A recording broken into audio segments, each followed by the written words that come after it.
পুনৰ স্বাগতম জনাইছো বিটিআৰ প্ৰধান প্ৰমোদ বড়োৰ স্লোগানৰ সুইজাৰলেণ্ড বড়োভূমিৰ কেতবোৰ অঞ্চলত এতিয়াও ব্যাপক হাৰত নাটনি বিশুদ্ধ খোৱাপানী যোগানৰ বাবে জল জীৱন আঁচনিৰ অধীনত নিৰ্মাণ কৰা কেতবোৰ প্ৰকল্পৰ পৰাও গয়াৰ ৰাইজে বছৰৰ পিছত বছৰ ধৰি কিন্তু পোৱা নাই এটুপি পানী পৰিৱৰ্তনৰ দৰকাৰ প্ৰমোদ বড়োৰ চৰকাৰ এনেদৰেই বিটিআৰ চুক্তিৰ পাছত 2020ত অনুষ্ঠিত বিটিআৰৰ নিৰ্বাচনত আকাশ বতাহ কপাই তুলিছিল প্ৰমোদ বড়ো আৰু প্ৰমোদ বড়োৰ ইউপিপিএলে বড়োভূমিৰ ৰাইজক দিছিল পৰিৱৰ্তনৰ বহু প্ৰতিশ্ৰুতি দিছিল সুইজাৰলেণ্ড হিচাপে বিটিআৰক গঢ়াৰ প্ৰতিশ্ৰুতি ইয়াৰ পাছত ৰাইজে প্ৰমোদ বড়োক বহুৱাইছিল বিটিআৰৰ শাসনৰ গাদীত বাকীখিনি এতিয়া বড়োভূমিৰ চকুৰ সন্মুখত বিগত 3 বছৰে কি কৰিলে প্ৰমোদ বড়োৰ চৰকাৰে বহু অভিযোগ প্ৰমোদ বড়ো চৰকাৰৰ বিৰুদ্ধে অভিযোগ কমিছন ৰাজ চলোৱাৰ সীমাহীন দুৰ্নীতি কেলেংকাৰীৰ অভিযোগ এতিয়া ৰাইজৰ মুখে মুখে ইয়াৰ মাজতে আজি আমি দেখুৱাম খুদ বিটিআৰৰ মুৰব্বী প্ৰমোদ বড়োৰ গৃহ জিলা তামুলপুৰৰ এটা প্ৰকল্প এয়া হ'ল তামুলপুৰ জিলাৰ হিমলাবাৰী গাঁৱৰ পানী যোগান প্ৰকল্প 3 বছৰে নিৰ্মাণ কৰা এই হিমলাবাৰী গাঁৱৰ পানী যোগান প্ৰকল্পৰ পৰা এটুপালো বিশুদ্ধ খোৱাপানী নাপালে এইসকল স্থানীয় গাঁওবাসীয়ে এতিয়া গাঁৱৰ এইসকল মহিলা পুৰুষে প্ৰমোদ বড়োক উদ্দেশ্যি কৈছে প্ৰমোদ বড়ো আমাক খোৱা পানী দিয়ক আমাৰ গাঁৱৰ এজন ব্যক্তিয়ে মাটিখিনি দান দিলে ঠিকাদাৰে আহি পেলাই বনাই দিয়াৰ পিছত পানীখিনি এতিয়ালৈ আমি পোৱা নাই কিন্তু এই আঁচনিটো এতিয়া এনেদৰে জংগল হৈ পৰি আছে এতিয়া ইয়াত মানে মানুহ সোমাব নোৱাৰে 3 বছৰ পূৰ্বে জল জীৱন আঁচনিৰ অধীনত এই প্ৰকল্পটো নিৰ্মাণ কৰা হৈছিল এতিয়া হাবি জংঘলে আৱৰি ধৰিছে এই প্ৰকল্প এইজন গয়াই এই প্ৰকল্পৰ বাবে নিজৰ ম্যাদী পট্টাৰ মাটিও দান দিছিল আশা কৰিছিল গাঁওবাসীয়ে পাব এটুপাল বিশুদ্ধ খোৱাপানী মাটি দান দিছিলোঁ মানুহটোৱে ৰাইজৰ খোৱা পানী খাওক মাটি দান দিছিলোঁ এতিয়ালৈকে 3 বছৰ হোৱাৰ মূৰত এতিয়ালৈকে হোৱাই নাই এতিয়া এনেকে জংঘল হৈ গৈছে চব চাৰিওপিনে খবৰ লোৱা এতিয়ালৈকে আহিছিল এতিয়া গোটেই মোৰ কামটো হৈ গ'ল এতিয়া নাই এতিয়া পিছত নাই এতিয়া নাইকে আহাই নাই ঠিকাদাৰক ফোন কৰিলেও গাঁওবাসীয়ে নাপায় ঠিকাদাৰক এটুপাল বিশুদ্ধ খোৱাপানীৰ পৰাও এতিয়া বঞ্চিত তামুলপুৰৰ এই হিমলাবাৰী গাঁৱৰ ৰাইজ 4 বছৰে হ'ল পানী পোৱা নাই পিছত আমাক আৰু গৰুবিলাকক খুৱাবৰ কাৰণে কি বুলি কয় পানী নাই ভাত ৰান্ধিবৰ কাৰণে ইমান দূৰৰ পৰা পানী আনিব লাগে গা ধুবৰ কাৰণে আমি পানী নাপাওঁ সময়ত ইমান কষ্ট কৰি বেলেগৰ পৰা পানী আনিব লাগে এতিয়া চৰকাৰে দিছে আমাক ঠিকেই কিন্তু এতিয়ালৈকে আমি পানী পোৱা নাই আমি পানী সোনকালে পাব লাগে চাফা পানী পাব লাগে এয়াই হ'ল বিটিআৰ প্ৰধান প্ৰমোদ বড়োৰ ছুইজাৰলেণ্ডৰ জিয়া ছবি প্ৰকৃত উন্নয়নৰ ছবি তামুলপুৰৰ পৰা নয়নজ্যোতি দাসৰ সৈতে ব্যুৰ' ৰিপৰ্ট নিউজ 18 অসম নৰ্থ ইষ্ট এবাৰ দিছপুৰত নহয় কোকৰাঝাৰৰ বিটিচিৰ বিধানসভাত অনুষ্ঠিত হ'ব অসম বিধানসভাৰ বাজেট অধিৱেশন ৰাজ্যপালৰ ভাষণেৰে এদিনৰ বাবে কোকৰাঝাৰত অনুষ্ঠিত হ'বলগীয়া অসম বিধানসভাৰ অধিৱেশনৰ প্ৰস্তুতিৰ বাবে বৃহস্পতিবাৰে কোকৰাঝাৰত উপস্থিত হ'ব অধ্যক্ষ বিশ্বজিৎ দৈমাৰীৰ নেতৃত্বত বিধানসভাৰ সৰ্বদলীয় এক প্ৰতিনিধি দল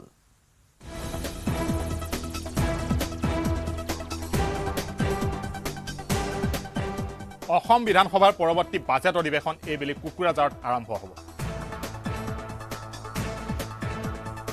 কোকৰাঝাৰৰ বিটিচি বিধানসভাৰ সচিবালয়ত অনুষ্ঠিত হ'ব এই অসম বিধানসভাৰ বাজেট অধিৱেশন 2025 আৰু 2026 বৰ্ষৰ যি বিত্তীয় বাজেট সেই বাজেটৰ আৰম্ভৰ দিনটো হ'ব কোকৰাঝাৰৰ বিটিচি বিধানসভা সচিবালয়ত আৰু ইয়াৰ বাবে অহা কাইলৈ অৰ্থাৎ বুধবাৰৰ দিনটোত অসম বিধানসভাৰ অধ্যক্ষ বিশ্বজিৎ দৈমাৰীৰ নেতৃত্বত এটা দল প্ৰথম অৱস্থাতে তেওঁলোক ধুবুৰীলৈকে ৰাওনা হ'ব তাৰ পাছত আহিব কোকৰাঝাৰলৈকে কোকৰাঝাৰত বৃহস্পতিবাৰৰ দিনটোত বিটিচিৰ আটাইকেইগৰাকী MCLA আৰু এক্সিকিউটিভ মেম্বাৰ সকলোৰে সৈতে তেওঁলোকে এক বৈঠকত মিলিত হ'ব দৰাচলতে ফেব্ৰুৱাৰী মাহত অনুষ্ঠিত হ'বলগীয়া অসম বিধানসভাৰ বাজেট অধিৱেশনৰ যি আৰম্ভণি দিনটো সেই আৰম্ভণি দিনটো কোকৰাঝাৰত থকা বিটিচিৰ সচিবালয়ত অনুষ্ঠিত কৰিবৰ বাবে যি মনস্থ কৰিছে অসম চৰকাৰৰ তৰফৰ পৰা বিধানসভাৰ অধ্যক্ষৰ উদ্যোগত আৰু অসম বিধানসভাৰ এই সৰ্বদলীয় দলটো অধ্যক্ষ বিশ্বজিৎ দৈমাৰীৰ নেতৃত্বত দুদিনীয়াকৈ নামনি অসম আৰু বিটিচি পৰিভ্ৰমণ কৰিব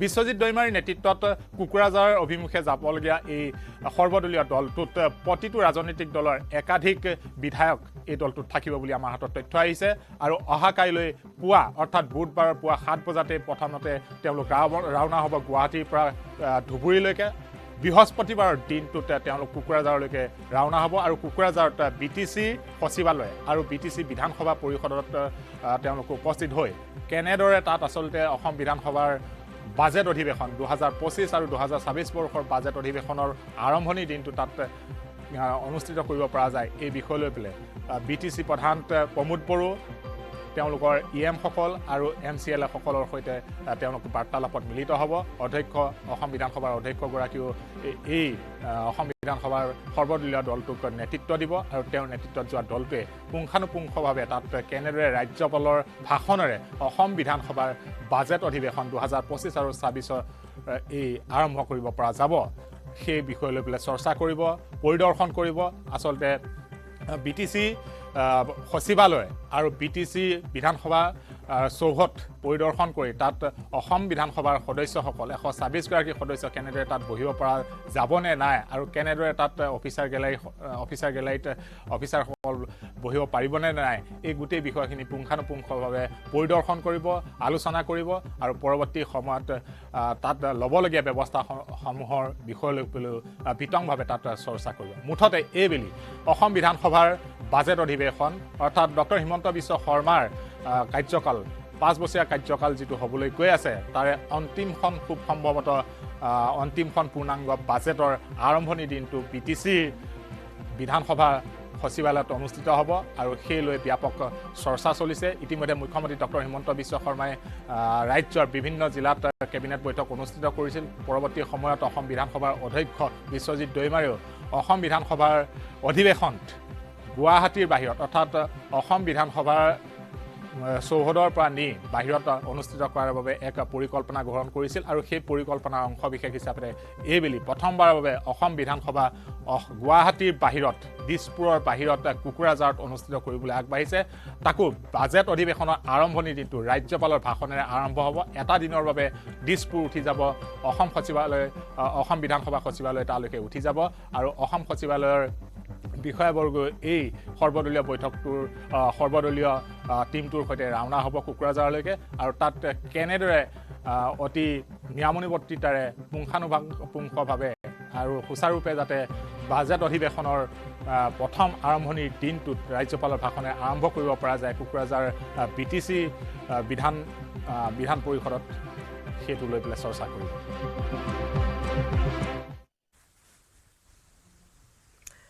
মহানগৰীৰ জালুকবাৰীত নিৰুদ্দিষ্ট কিশোৰী তামিলনাডুত উদ্ধাৰ কৰা হৈছে লাভ জেহাদৰ কবলত পৰিছিল 15 বছৰীয়া এই কিশোৰীগৰাকী বিলাসীপাৰাৰ আবুজান হক নামৰ এজন মুছলমান যুৱকে নিজকে ৰাহুল বৰ্মন বুলি পৰিচয় দি প্ৰথমে প্ৰেমৰ জালত আবদ্ধ কৰিছিল কিশোৰীগৰাকীক জালুকবাৰীত লাভ জেহাদ ৰাহুল বৰ্মন ওলাল আবুজান হক হিন্দু নাম লৈ হিন্দু কিশোৰীক ফসাইছিল প্ৰেমৰ জালত হিন্দু নাম কৈ কেনে আমাৰ হিন্দু ছোৱালী এটাক জালুকবাৰীৰ পৰা লৈ গৈছিল লাভ জেহাদী আবুজান হক অৱশেষত পৰিল আৰক্ষীৰ জালত প্ৰেমৰ জালত পেলাই কিশোৰী প্ৰেমিকাক তামিলনাডুত বেচাৰ চেষ্টা লাভ জেহাদী আবুজান হকৰ ৰাহুল বৰ্মন বুলি পৰিচয় দি ল'ৰাজনে ভাল পাইছিলে ভাল পোৱাৰ পিছতে আপোনাৰ ল'ৰাজনৰ অৰিজিনেল নাম হৈ গ'ল আবুজান হক তাৰ পিছত ৰাহুল বৰ্মন বুলি পৰিচয় দিছিলে এইটো আবুজান হক বিলাসীপাৰাৰ আৰু এই মুহূৰ্তত সদনত কেন্দ্ৰীয় গৃহমন্ত্ৰী অমিত শাহে ভাষণ দি আছে আমি আগবঢ়াইছো পোনপটীয়া সম্প্ৰচাৰ संस्कृति और परंपरा सबसे मानव जीवन के उच्च मूल्य देने वाली सभी संदेशों को घटनाओं को उन्होंने चित्र रूप में यहाँ पर उकेरा यहाँ पर भगवान राम का चित्र भी मिलेगा बुद्ध और महावीर का भी मिलेगा दशम पिता गोविंद सिंह जी का भी चित्र मिलेगा गुरुकुल हमारी शिक्षा नीति कैसी होनी चाहिए इसका संदेश भी मिलता है राम सीता लक्ष्मण वो एक प्रकार से हमारे अधिकारों का चित्रण करते वक्त दिखाए गए गीता के संदेश का चित्र भी दिया शिवाजी और लक्ष्मीबाई को भी यहाँ पर स्थान देकर देशभक्ति के उत्तुंग पाठ हमें पढ़ाए। नालंदा यूनिवर्सिटी हमारी प्राचीन शिक्षा पद्धति का हमें स्मरण कराती है और नटराज जीवन में बैलेंस कैसे होना चाहिए वो बैलेंस के सिद्धांत को भी प्रतिरूपित करता है। मैंने आज थोड़ा यहाँ आने से पहले क्या क्या चर्चा हुई राज्यसभा में, उसमें हमारे एक सम्मानीय सदस्य ने कहा कि चर्चा का स्तर कितना नीचा हो गया है कि यहाँ चित्रों की चर्चा हो रही है। मान्यवर, अगर संदेश लेना नहीं आता तो संविधान का भी कोई उपयोग नहीं। ये सारे जो चित्र लगाए हैं वो हमारे हजारों साल से चलने वाले हमारे राष्ट्र के जीवन को उद्घोषित करने वाले। और कोई ये न समझे कि हमारा संविधान दुनिया के संविधानों की नकल है। हाँ, हमने हर संविधान का अभ्यास जरूर किया है, क्योंकि हमारे यहाँ तो ऋग्वेद में कहा गया हर कोने से हमें अच्छाई प्राप्त हो, शुभ विचार प्राप्त हो और शुभ विचार को स्वीकारने के लिए मेरा मन खुला हो। मान्यवर, हमने सबसे अच्छा लिया है, मगर हमारी परंपराओं को नहीं छोड़ा है। पढ़ने का चश्मा अगर विदेशी है तो संविधान में भारतीयता कभी नहीं दिखाई देती। और मैं मानता हूं कि जिसने भी संविधान को सिर्फ शब्दों में छापा है और चित्रों को निकाल दिया है, उन्होंने संविधान की भावनाओं के साथ छल किया है। चित्र बगैर का संविधान अधूरा संविधान। मान्यवर, इसके अंदर संविधान सभा में राजेंद्र प्रसाद जी, राजेंद्र बाबू अध्यक्ष बने, डॉक्टर BR आंबेडकर, सरदार पटेल, जवाहरलाल नेहरू, श्रीमान काजू, KT Shah, Iyengar, Maulana Azad, Shyama Prasad Mukherjee, doctor Radhakrishnan, KM Munshi, ऐसे विद्वानों ने अनेक चर्चाओं में हिस्सा लेकर संविधान को समृद्ध और संपूर्ण बनाने का काम किया। परंतु इतना ही नहीं, संविधान सभा के जो सदस्य थे, इसके अलावे भी विवेकानंद, महर्षि अरविंद, महात्मा गांधी, गोपाल कृष्ण गोखले, तिलक महाराज, वीर सावरकर, लाला लजपत राय और राष्ट्र, लोकतंत्र और हमारी परंपराओं में उच्च मूल्यों को स्थापित करने वाले हर महापुरुष की भावनाओं का ये महापुरुष ने उल्लेख कर कोई न कोई सिद्धांत को प्रस्तापित किया है। मान्यवर, जब इतने सारे मनुष्यों का अच्छा विचार जिस संविधान में हो, उसको सफल होना ही था। ये संविधान सफल होने के लिए संविधान सभा की चर्चा अगर कोई ध्यान से पढ़ेगा तो वेद, उपनिषद, चाणक्य नीति, विदुर नीति, शांति पर्व, रामायण और महाभारत, इसमें से निपजे हुए मानव जीवन के सभी मूल्यों को भी इसके अंदर हमने समाने का प्रयास किया था। मान्यवर, 75 साल हो गए संविधान को किस प्रकार से हमारे राजनीतिक दलों ने और हमारी पॉलिटिकल पार्टियों के साथ साथ हमारी सरकारों ने भी किस प्रकार से आगे बढ़ाया, इसकी भी चर्चा जरूर होनी चाहिए। मैं मानता हूं ये चर्चा समय उचित होगी। हमारे संविधान की रचना के बाद डॉक्टर आंबेडकर ने बहुत सोच समझकर एक वाक्य किया था। मैं आंबेडकर जी के वाक्य को सदन के सामने प्रस्तुत करना चाहता हूं। कोट, कोई संविधान कितना भी अच्छा हो वह बुरा बन सकता है अगर जिन लोग पर उसको चलाने की जिम्मेदारी है वो अच्छे न हो। उसी तरह से कोई भी संविधान कितना भी बुरा हो वो अच्छा साबित हो सकता है अगर उससे चलाने वालों की भूमिका सकारात्मक और अच्छी हो। ये दोनों घटनाएं मान्यवर हमने हमारे संविधान के 75 साल के कालखंड के अंदर देखी है और मैं तथ्यों के आधार पर सदन के सामने और सदन के माध्यम से देश की जनता के सामने भी रखना चाहता हूं। हमारे संविधान को कभी भी अपरिवर्तनशील नहीं माना गया। समय के साथ साथ देश भी बदलना चाहिए, समय के साथ साथ कानून भी बदलने चाहिए और समय के साथ साथ समाज भी बदलना चाहिए। परिवर्तन ये जीवन का मंत्र है, सत्य है। इसको हमारे संविधान सभा ने स्वीकार किया था। इसलिए आर्टिकल 368 में संविधान संशोधन इसके लिए प्रोविजन किया गया। अभी कुछ राजनेता आए हैं, 54 साल की आयु में अपने आप को युवा कहते हैं और ये घूमते रहते हैं, संविधान बदल देंगे, संविधान बदल देंगे, संविधान बदल देंगे। मैं उनको समझाना चाहता हूं कि संविधान बदलने का प्रोविजन, संविधान के प्रावधानों का बदलने का प्रोविजन अनुच्छेद 368 के अंदर संविधान में ही है।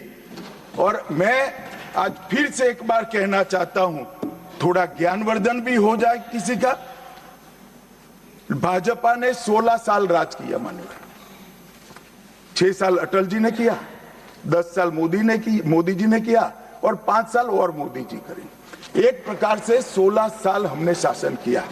16 साल में हमने 22 बार संविधान बदला, संविधान के अंदर परिवर्तन की।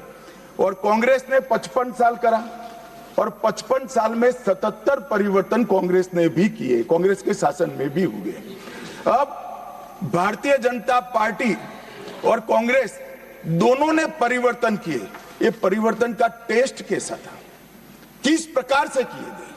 संवैधानिक प्रक्रिया से भी परिवर्तन होते हैं और संविधान को तोड़ मरोड़ कर, फॉर्मेलिटी कर भी परिवर्तन कर सकते हैं। परिवर्तन करने का उद्देश्य क्या था, क्या हासिल करना था? क्या हमारे लोकतंत्र को मजबूत करने के लिए परिवर्तन किए गए? क्या हमारे जिनको अधिकार नहीं है ऐसे लोगों को समकक्ष अधिकार लेने के लिए परिवर्तन किए गए, या अपनी राज्य सत्ता को टिकाने के लिए परिवर्तन? इस पर से ही पार्टी का कैरेक्टर, पार्टी के चलने की पद्धति और पार्टी का संविधान में विश्वास, ये सबको मालूम पड़ता है। मैं ज्यादा संविधान के संशोधन में नहीं जाऊंगा मान्यवर। दोनों प्रमुख दलों के 4 संविधान संशोधन को मैं लेना चाहूंगा। पहला संशोधन हुआ 18 जून 1951 में। संविधान सभा ने ही ये संशोधन करना पड़ा, क्योंकि संविधान बनाने के बाद, संविधान स्वीकारने के बाद आम चुनाव में जाने तक का भी धैर्य कांग्रेस पार्टी में नहीं था। अभी लोकसभा नहीं बनी थी, अभी राज्यसभा नहीं बनी थी और संशोधन लेकर आए। अब उसका उद्देश्य क्या था? 19A जोड़ा गया। 19A जोड़ा गया, वो किस लिए जोड़ा गया? व्यक्ति की आजादी पर स्वतंत्रता को, अभिव्यक्ति की आजादी, अभिव्यक्ति की स्वतंत्रता को कर्टेल करने के लिए पहला सुधार आया। और किसने किया मान्यवर? उस वक्त प्रधानमंत्री कौन था? श्रीमान जवाहरलाल नेहरू इस वक्त उस वक्त प्रधान।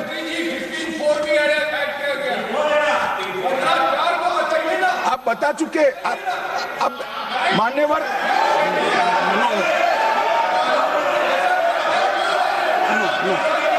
No, sit down. Jairamji, he not yielding. He not yielding. We heard leader of the opposition. मान्यवर, Unless there is yielding, let us hear. मान्यवर, मेरा लंबा अनुभव है। आजकल करते हुए मुझे 30 साल हो गए विधानसभा और लोकसभा राज्यसभा में बैठे हुए। संसद में भाषण करने का मेरा अनुभव है मान्यवर। वो विरोध तभी कर सकते हैं जब मेरी बात सच न हो। अगर मेरी बात सच नहीं हो तो बताए वो। संविधान संशोधन नंबर 1, अब सुनिए, संविधान संशोधन नंबर 1 वो अभिव्यक्ति की आजादी को कर्टेल करने के लिए ही लाया गया था और जवाहरलाल नेहरू के लिए लाया गया। मान्यवर, 24वां संविधान संशोधन, 24वां संविधान संशोधन जवाहरलाल नेहरू जी की सुपुत्री इंदिरा जी उस वक्त प्रधानमंत्री थी। पार्टी तो वही सत्ता में थी, कांग्रेस पार्टी। 5 नवंबर 1971 को संविधान में संशोधन किया गया, 24वां संशोधन। और संविधान संशोधन के माध्यम से संसद को मौलिक अधिकार, नागरिकों के मौलिक अधिकार कम करने का अधिकार दे दिया। तो एक प्रधानमंत्री कांग्रेस पार्टी के अभिव्यक्ति की स्वतंत्रता का टेल करते हैं।